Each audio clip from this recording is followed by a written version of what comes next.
വലിപ്പുണ്ടാവൂലേ? ഇത്ര വലിയ പ്ലാവ് പോലെ ആവുന്നുള്ളത്. ഇത് എനിക്ക് തോന്നുന്നത് ഇങ്ങനെ സൈഡിൽ അപ്പൊ ഇതിന്റെ അല്ല ഇതിന്റെ വളഞ്ഞിന്റെ തലയിൽ കൂടിയില്ലേ?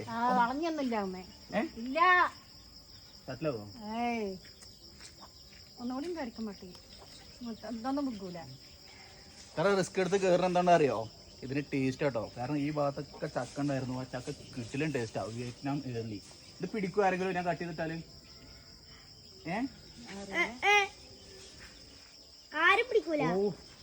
നല്ല വാസന, നല്ല വാസന കേട്ടോ.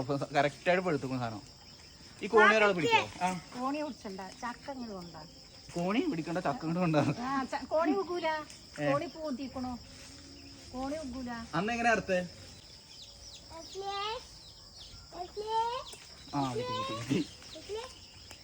കട്ട് ചെയ്ത് നോക്കാട്ടോ ഞങ്ങക്ക്. ഇതിന് മേലെ നോക്ക്, മേലക്കെടുക്ക്. അവിടെ ഇനി 3 ചക്ക ഉണ്ട്. അങ്ങോട്ട് എടുക്ക്. അത് വിയറ്റ്നാം ഏർലി ഒന്നും അല്ലല്ലോ.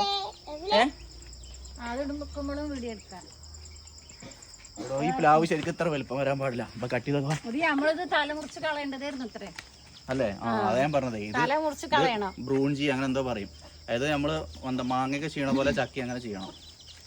സംഭവം ഇത്രയേ ഉള്ളൂ കേട്ടോ. ഇത് കട്ടി മടന്ന് മട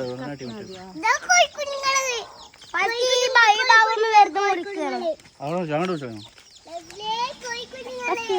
അവിടെ തീരെ വെക്കില്ല.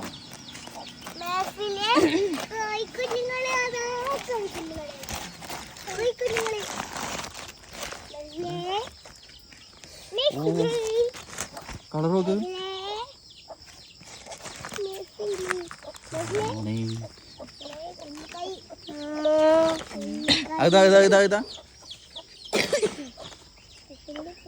ഈ സാധനത്തിൽ കാര്യം എന്താ പറഞ്ഞാലേ മുഴുവൻ ചോളയാട്ടോ. എന്ത് മധുരാന്നറിയോ? നമുക്ക് ആർക്കും ആദ്യം വേണ്ട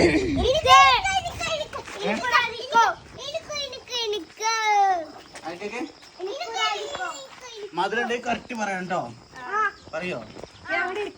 വീഡിയോ എടുക്കട്ടെ. സൈഡ് കേടുന്നു.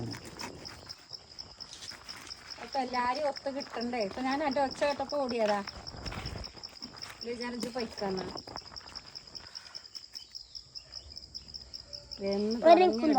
അത് മധുരണ്ടാ നോക്ക്. നാണം വരുന്നു.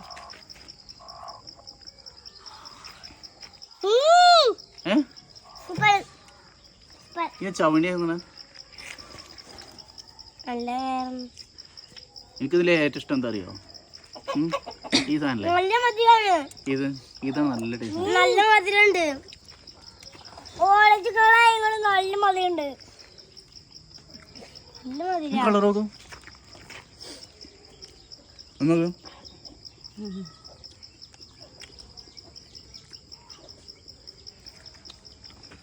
പ്ലാവിന് 300 രൂപ അല്ലേ? 300 ഉണ്ടോ? 250 300 നല്ല. അന്നത്തെ നല്ല മധുരം ഉണ്ടായിരുന്നേ. അങ്ങനത്തെ ഇങ്ങനത്തെ ഒരു കൊത്ത് സെറ്റ് കൊടുത്തയച്ചു. തിന്നോക്കേ. ശരിക്ക് 300 500 കൊടുത്തേ പ്ലാവ് മേടിക്കണത് ലാഭമാണെന്ന് വെച്ചാൽ ലാഭല്ലേ. കുറേ ഉണ്ടെങ്കിലേ എന്ത് ടേസ്റ്റാണെന്ന് അറിയോ? വിയറ്റ്നാം ഏർലി എന്ന് പറഞ്ഞ ഒരു സാധനം കേട്ടോ. നല്ല നഴ്സറി ഉണ്ടോ?